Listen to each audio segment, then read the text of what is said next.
Сәлеметсіздер ме? Экология және табиғатты қорғау қызметінің 3-ші курс студенттері. Экологиялық мониторинг деректерінің негізінде жұмыс орнында ережелер мен нормаларға сәйкестігін орындау модулі бойынша табиғатты пайдаланудың экономикалық негіздері пәні.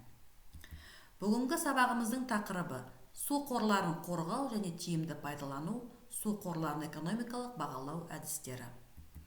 Сабақтың мақсаты судың адам өмірі үшін маңызы мен қажеттілігі, пайдасы туралы түсінік бере отырып, суды үнемдеуге, қорғауға үйрету, су ресурстарына экономикалық тұрғыдан баға беру. Күтілетін нәтиже су ресурстарына экономикалық бағалау жүргізе алады. Су – бұл баға жетпес табиғи байлық. Жердегі өмір онсыз мүмкін емес. Су біздің планетамыздың табиғи ресурстарының арасында ерекше орын алады. Жалпы планетарлық деңгейде су сарқылмайтын ресурстарға жатады. Өйткені оның жалпы мөлшері мұхит, атмосфера және құрлықта үнемі жүріп отыратын су айналым нәтижесінде толықтырылып отырады.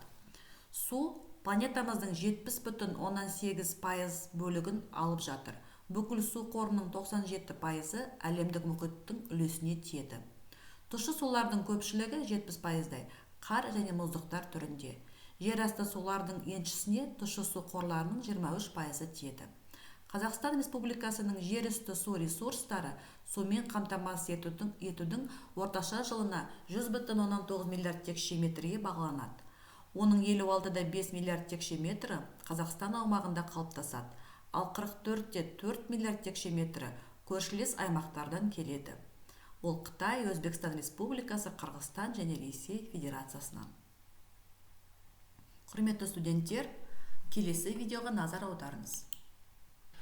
Табиғи ресурстарды дұрыс пайдаланбаудың кесірінен 2030 жылға қарай ел экономикасы 6-7 миллиард доллар шығын шегуі мүмкін. Бүгін қоршаған ортаны қорғау министрінің орынбасары осындай болжамын айтты.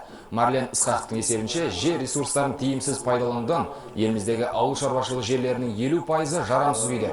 Осының салдарынан бидай сапасы соңғы 20 жылда 36%-ға төмендеген. Бұлай жалғаса берсе, болашақта ауыл шаруашылығының әлеуеті 1,5 миллиард долларға кемуі мүмкін. Тағы бір өткір мәселе су ресурстары. 2030 жылға қарай Қазақстан судан тапшылық көруі ғажап емес. Тіпті 13 миллиард текше метр су жетіспеуі мүмкін. Өйткені трансшекаралық өзендердегі су көлемі жыл сайын 2-3%-ға төмендеп барады. Себебі көрші елдерде де тіршілік көзіне сұраныс артуда. Мәселен, Іленің бастауында отырған қытайлар қазір 555 миллиард текше метр су тұтынады.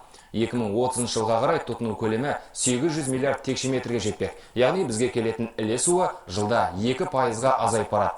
Ал Балқаш суының 80%-ы осы Іледен құятынын ескерсек, көлдің де жай қиындайды. Сондай-ақ Өзбекстан, Ресей, Қырғыз еліндегі суға деген сұраныстың артуы Сырдария, Есіл, Тобыл, Шу мен Талас сағасындағыларға кесірін тигізбек. Сондықтан табиғи ресурстарды тиімді пайдаланудың тетіктерін табу өте өзекті.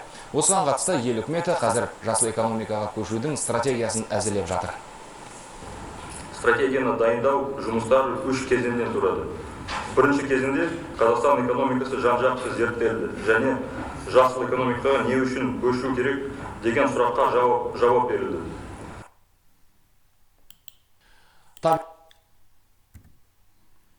Видеодан көріп отырғаныңыздай, су тұтыну мен суды пайдаланудың жалпы жағдайын қарастырайық енді. Қазақстан тұрғындарының 43%-ы ауылдық жерде тұрады. Елімізде ауыл тұрғындарының тек 60%-ы ғана орталықтандырылған сумен жабдықтау жүйесін пайдалану мүмкіндігі бар. Қалғандары суды ұңғыма, бұлақ, өзен және тоған суларын немесе тасымалданатын суларды пайдаланады. Тұрғындардың 20%-ы сапасыз ауыз суды тұтынады. Экономика салалары 85% жер үсті суларымен қамтамасыз етіледі. Қазақстанда 6 сала 98,7% су қолданады.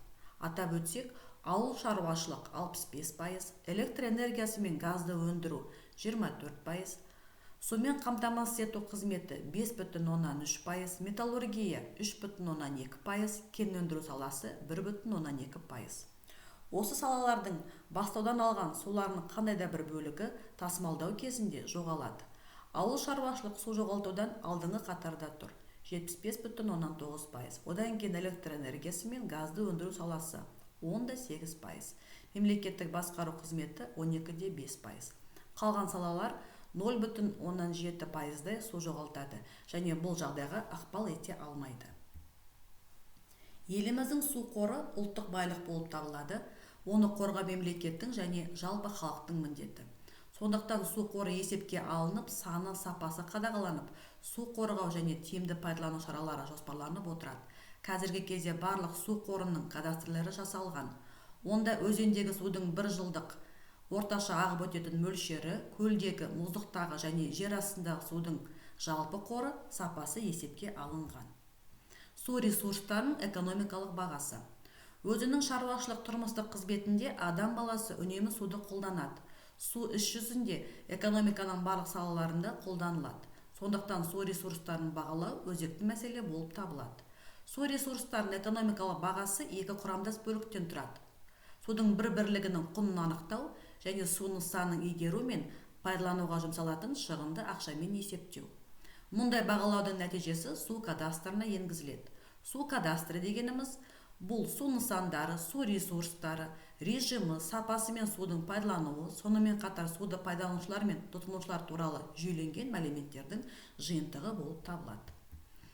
Су ресурстарын бағалау, экономикалық бағалау, су тұтынушы өндіріс күштерін тиімді орналастыру, суды қорғауға, үнемдеп тиімді пайдалануға, экономикалық ынталандыру және оны ұлттық байлық құрамында есептеу үшін қажет болады. Су ресурстарын экономикалық бағалау үшін шеткі шығын шамасы қолданылады. Суды басқа аудандардан әкелетін су шаруашылық аудандарында шеткі шығын шамасы тасымалдаушы құрылым шығыны мен алынатын су шығындарды пайдаланатын су ресурстарының көлеміне қатынасымен анықталады. Оны төмендегі формуладан көруге болады. Бағалауға су ресурстарының келесі сипаттамалары алынады. Бірінші, су объектісінің морфометриялық және морфологиялық көрсеткіштері, екіншісі, су массасының сандық көрсеткіштері. Осы көрсеткіштер негізінде төмендегілер есептеледі. Бірінші, суды жалпы қажетсіну, екінші, сумен қамтамасыз етілу, үшінші, өндірістің су сыйымдылығы, төртінші, су объектісінің белгілі бір шаруашылық мақсаттар үшін жарамдылығы, және соңғысы, су объектісіндегі судың сапасы. Құрметті студенттер, сіздерге бүгінгі жаңа тақырып бойынша төмендегі тапсырмалар беріледі. Ол бірінші, бекіту сұрақтарына жауап беріңіздер. Екінші, суды тиімді пайдаланудың дифференциалдық экономикалық бағалауын есептеңіздер. Төмендегі сіздерге әдебиеттер тізімі мен интернет ресурстарының сілтемелері беріледі. Өздеріңіз кіріп, қарап, қосымша танысып өтуге болады. Беріліп отқан бағалау критерийлерін ескере отырып, барлық тапсырмаларды орындап, әдеттегідей Платонус платформасына оқытушыға тексеріске жіберулеріңізді сұраймын. Осымен сабағымыз бітті. Назарларыңызға рахмет. Сау болыңыздар.